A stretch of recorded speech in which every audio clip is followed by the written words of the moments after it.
మంత్రుల పనితీరులు ప్రజాశక్తి ఒక ఆసక్తికరమైన వార్త ఇచ్చింది. మంత్రుల పనితీరు నివేదికలు ఇక రహస్యం. స్థానిక ఎన్నికల్లో ప్రభుత్వానికి వ్యతిరేకత ఉండకూడదు. బాగా పనిచేసిన వారికి విభిన్న పోస్టింగులు. కలెక్టర్ల సదస్సులో సీఎం. పెట్టుబడిదారుల నమ్మకానికి మీదే బాధ్యత అని కలెక్టర్ గారికి అప్పచెప్పారట. భూ సమస్యలను పరిష్కరించండి అన్నట్ట. శాంతి భద్రతలు బాగుండాలంటే ముందు అంబటి రాంబాబు అట్లాగే జోగి రమేష్ వీళ్ళ మీద దాడులు చేయకుండా ఉండాలి కదా. తెలుగుదేశం వాళ్ళు దాడులు చేస్తే మరి ఏమవుతుంది? అట్లాగే 38 పట్టణ ప్రాంతాల్లో 2 రోజులకు ఒకసారి నీటి సరఫరా అంట. ఇది చాలా ప్రమాదకరమైంది. అసలే ఎల్నిలో వస్తుంది. జూన్ జూలై దాకా వర్షాలు సరిగా పడతాయో పడవో ఈ ఏడాది అనేటువంటి పరిస్థితిలో ఆల్రెడీ 38 పట్టణ ప్రాంతాల్లో 2 రోజులకు ఒకసారి నీటి సరఫరా అంటే ఇది ఆందోళన కలిగించే అంశం. అలాగే దీని మీద రాంభూపాల్ గారు ఈ మంత్రుల పనితీరు నిన్న పవన్ కళ్యాణ్ ఎఫెక్ట్ పడిందా? అటవీ శాఖ లాస్ట్లో ఉందని చెప్పి వచ్చిన రిపోర్ట్ కానీ ఇదంతా కూడా దాంతో ఈయన వైఖరి మార్చుకుని ఇక్కడి నుంచి మేము బయట పెట్టడం, ప్రతిపక్షాలు రాజకీయాలు చేస్తున్నాయని చెప్పడం ఏమనిపిస్తుంది మీకు? ఈ కలెక్టర్ కాన్ఫరెన్స్ ఏమన్నా ప్రయోజనకరంగా ఉన్నట్లా లేనట్లా? ప్రతి 3 నెలలకి ఇదే కార్యక్రమం నడపడం వల్ల ఏం కలిసి వస్తుంది? రాంభూపాల్ గారు. ఈ ప్రభుత్వం వచ్చినప్పటి నుంచి కలెక్టర్ల కాన్ఫరెన్స్, అదేవిధంగా ఐపీఎస్ ఎస్పీల కాన్ఫరెన్స్ నడపడం, ప్రభుత్వం ఏదో డైరెక్షన్ కూడా అది సహజంగానే అడ్మినిస్ట్రేషన్ లో జరిగే పద్ధతి జరపడం కూడా తప్పేం కాదు. కానీ ఇక్కడ జరుగుతున్న 3 విషయాలు సార్. ఒకటి, ఈ సమావేశంలో ప్రత్యేకంగా నిర్ణయం తీసుకుంది మంత్రుల ఏదైతే పర్ఫార్మెన్స్ ఉందో దాన్ని రహస్యంగా ఇప్పటి నుంచి బయట పెట్టను, నా దగ్గరే ఉంటుంది. ఈ ప్రభుత్వం చెప్తున్నది ఏమిటి? ఒకవైపు మేము పారదర్శకమైన ప్రభుత్వం, ప్రతిదీ మేము ఓపెన్ గా ఉంటాం, ప్రజలందరూ తెలుసుకోవాలి, తద్వారా మనల్ని మనం సరిదిద్దుకోవాలి, ప్రజల విశ్వాసాన్ని పొందాలి అని ఒకవైపు చెప్తారు. రెండో వైపు మంత్రులది మాత్రం రహస్యం, కింద ఉండేటువంటి కలెక్టర్లు ఎస్పీల పర్ఫార్మెన్స్ మాత్రం బహిరంగం. అంటే అధికారులను దోషులుగా పెట్టి అధికారులను నడిపేటువంటి ప్రభుత్వం మాత్రం తన తప్పుల్ని వైఫల్యాన్ని కప్పిపుచ్చుకునే చర్య అనేది స్పష్టం. రెండోది, మీరు అన్నట్టుగా ఎందుకని ఈ రోజు పారదర్శకత లేకుండా మంత్రుల యొక్క వాళ్ళ సామర్థ్యాన్ని ఎందుకు కప్పిపుచ్చుతున్నారు అంటే ఎక్కడో సామర్థ్యంలో బలహీనతలు ఉన్నాయి. ఎవరు ముఖ్యమైన నాయకుల్లోనే ఉన్నాయి. ముఖ్యంగా గత సమావేశంలో అటవీ శాఖ కానీ ఈ సమావేశంలో పంచాయతీరాజ్ శాఖ కానీ తన ర్యాంకింగ్ లో చివరిలో ఉన్నాయి. సహజంగా ఈ 2 శాఖలు చూస్తున్నది పవన్ కళ్యాణ్ గారు. అంటే పవన్ కళ్యాణ్ గారిని టార్గెట్ చేసి కావాలనే ఇవన్నీ బయట ప్రచారం జరుగుతున్నాయి అనే ప్రచారం అవుతుంది. రెండోది, ఆ అభిప్రాయం జనసేనలో కలిగే అవకాశం ఉంది. రెండోది, ప్రభుత్వం కూడా కొంతమంది మంత్రులని రాబోయే రోజుల్లో వాళ్ళ యొక్క పెర్ఫార్మెన్స్ రోజు ప్రచారం చేయడం ద్వారా ఆ మంత్రుల్ని క్రమంగా ఆధీనంలో పెట్టుకోవడం, లేదా అవసరమైతే మార్పులు చేయడానికి సిద్ధపడటం, ఈ చర్యలు జరుగుతున్నాయనేటువంటి భావం కలుగుతుంది. నిజంగానే ప్రభుత్వం ఓపెన్ గా అందరి యొక్క సామర్థ్యాన్ని ప్రదర్శిస్తే అభ్యంతరం లేదు. కానీ కొద్ది రోజులు ప్రకటించి 2 సంవత్సరాల తర్వాత ఇప్పుడు మాత్రం దాన్ని రహస్యంగా కాపాడుకోవడంలో అర్థమే ఉంటుంది. రెండవది, వాళ్ళు చెప్పింది పవన్ కళ్యాణ్ పరువు పోయిందనేటువంటి వాదన రావటం, దాంతో పవన్ కళ్యాణ్కి కాస్త కోపం ఏమైనా వచ్చిందేమో. ఇప్పటికే వర్మ గారి గొడవ చూశారు కదా, అప్పుడేమో నవ్వుతా మీరు నాకు ఆయన చాలా నవ్వుతా కనిపించాడు, మీరే నన్ను గెలిపించాలన్నప్పుడు. నిన్నేమో పాపం కళ్ళమ్మ నీళ్లు పెట్టుకుని రోధిస్తూ మాట్లాడలేని పరిస్థితులు వెళ్ళిపోయాడు. సో ఇవన్నీ జరుగుతున్న పరిస్థితుల్లో ఈ పనిలో పనిగా మళ్ళీ ఇది ఒక కొత్త సమస్య అయిపోయింది కదా. పవన్ కళ్యాణ్ ఎప్పుడు పనితీరు బాగోలేదనే వార్తలు వస్తున్నాయి కదా. సో ఇప్పుడు అవన్నీ బయటపడి ఇంకా ప్రభుత్వానికి నష్టం అనే ఉద్దేశంతో ఏమైనా చేస్తున్నారంటారా? చెప్పలేదు. ఎందుకంటే ఏదో లేకుండా ముఖ్యమంత్రి గారు ఈ నిర్ణయం ప్రకటించుంటాడు అని చెప్పేసి అనుకోవాలి. ఖచ్చితంగా దీని వెనక మంత్రుల యొక్క సామర్థ్యం బయటపడిపోతే తద్వారా ప్రభుత్వానికి కూడా, ముఖ్యంగా కూటమిలో ఉండేటువంటి భాగస్వామ్య పార్టీల యొక్క వైఫల్యాన్ని ఎత్తి చూపుతున్నారనే ప్రచారం వస్తుంది, దాని జవాబు చెప్పుకోవాలి. కాబట్టి ఇవన్నీ కూడా ఉండిండొచ్చు. రెండోది, ఇప్పుడు మీరు అన్నట్టుగా పెట్టుబడుల్ని ఆకర్షించే పని కలెక్టర్లదే అని చెప్పడం మాత్రం చాలా ఆశ్చర్యం.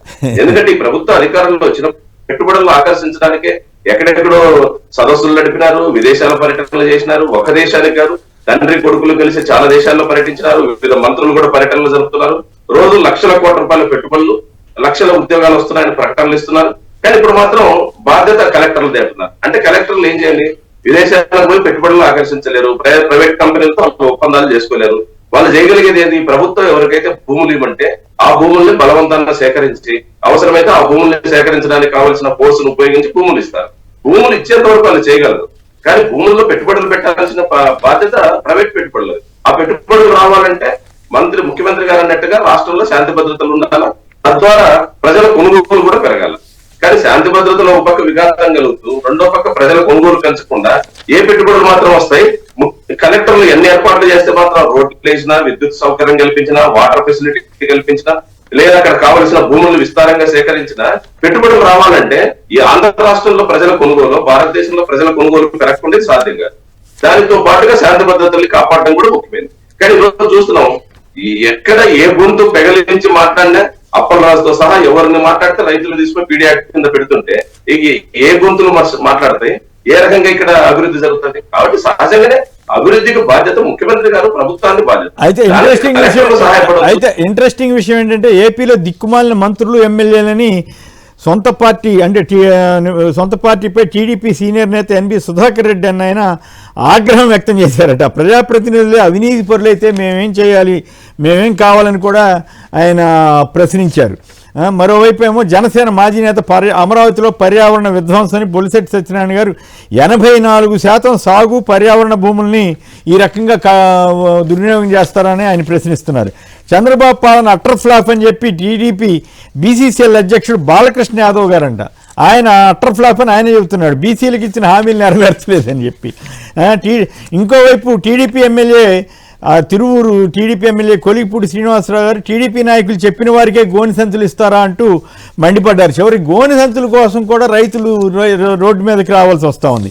సో ఇవన్నీ చూసినప్పుడు మరి ఇంకోవైపు ఏమంటే చంద్రబాబు ఒంటిమిట్ట పరిని టీటీడీ నిధులు అంటారు. సరే, ఇది వేరే వార్త అనుకోండి. టీడీపీ ఎమ్మెల్యేలోనే అసంతృప్తి ఉంటే చివరికి కూడా మంత్రుల ర్యాంకులు సరిగా లేవని ఆయనే చెప్తా ఉంటే అసలు ఈ ప్రభుత్వానికి ఈ మీద జనంలో ఎట్లా కాన్ఫిడెన్స్ ఉంటుందంటారా? ఇప్పుడు వాళ్ళకి ఏం జరుగుతుందో తెలుసు. గ్రౌండ్ లెవెల్లో ప్రజల్లో అసంతృప్తులు పెరుగుతున్నాయి. దానితో పాటుగా అవినీతి అనేది ఎమ్మెల్యేలు మంత్రులు చేస్తున్న అవినీతి కార్యక్రమాల మీద సహజంగా అసంతృప్తి పెరుగుతుంది. దీన్ని వాళ్ళ సామర్థ్యాన్ని బయట ప్రకటిస్తే ఖచ్చితంగా ఇంకా దానికి తోడవుతుంది. కాబట్టి ఎక్కడ కప్పిపుచ్చుకోవాలో అక్కడ కప్పిపుచ్చుకోవడం, ఎవరిని భారం ఎవరి వైపు డైవర్ట్ చేయాలో వాళ్ళ వైపు డైవర్ట్ చేయడం అనేది జరుగుతుంది. కానీ మేము కోరుతున్నది ఏమంటే, మీరు కేంద్రంతో అలయన్స్ లో ఉన్నారు, కీలకమైన భాగస్వామ్యం. కేంద్ర ప్రభుత్వం చెప్తే వెంటనే తమిళనాడులో పోయి ఎన్నికల ప్రచారం బర్త్డే రోజు కూడా ప్రచారం చేసినారు. మరి ఇన్ని సాహసాలు చేసిన మీరు, అన్ని త్యాగాలు చేస్తున్నారు మీరు, కేంద్రం నుంచి నిధులు ఎందుకు రాబట్టుకోవడం లేకపోయినారు? కేంద్రం నిధులు రాబట్టకుండా రాష్ట్రం ఎట్లా కేంద్రం కేటాయించిన నిధులు 5,000 కోట్లు వాడుకోలేకపోయామని కూడా ఆయన అంగీకరించాడు. అదొక విశేషం. ఓ పక్కన డబ్బులు లేవంటున్నారు, రోజు వారం వారం అప్పులు చేస్తారు. మరి కేంద్రం ఇచ్చిన 5,000 కోట్ల రూపాయలు పైగా ఈ రోజు ఖర్చు పెట్టలేని పరిస్థితి ఉందని చెప్పేసి వార్తలు వస్తున్నాయి. మరి అంటే సామర్థ్యం ఏమైందని? దీనికి ఏదో ఒక మంత్రిది కాదు కదా, ప్రభుత్వాన్ని బాధ్యత, కూటమిది బాధ్యత. అందరూ దానికి లీడర్ గా ఉన్నటువంటి చంద్రబాబు నాయుడు గారు, డిప్యూటీ సీఎం గా ఉన్న పవన్ కళ్యాణ్ గారు బాధ్యత తీసుకోవాలి. డిప్యూటీ సీఎం లాస్ట్ ర్యాంక్ లో ఉండి పరువు పోయిందని బాధపడుతున్న ఆయనకి ఏం బాధ్యత అప్పచెబుతారులే కానీ. Right, okay. విష్ణు గారు చెప్పండి, ఏమిటి సీఎం గారు పవన్ కళ్యాణ్ ఎఫెక్ట్ అయినా రహస్యంగా నిధులు రిపోర్ట్లని రహస్యంగా పెడతాం, మంత్రుల మీద వచ్చిన ర్యాంకులు ఇవన్నీ అని అంటున్నారు.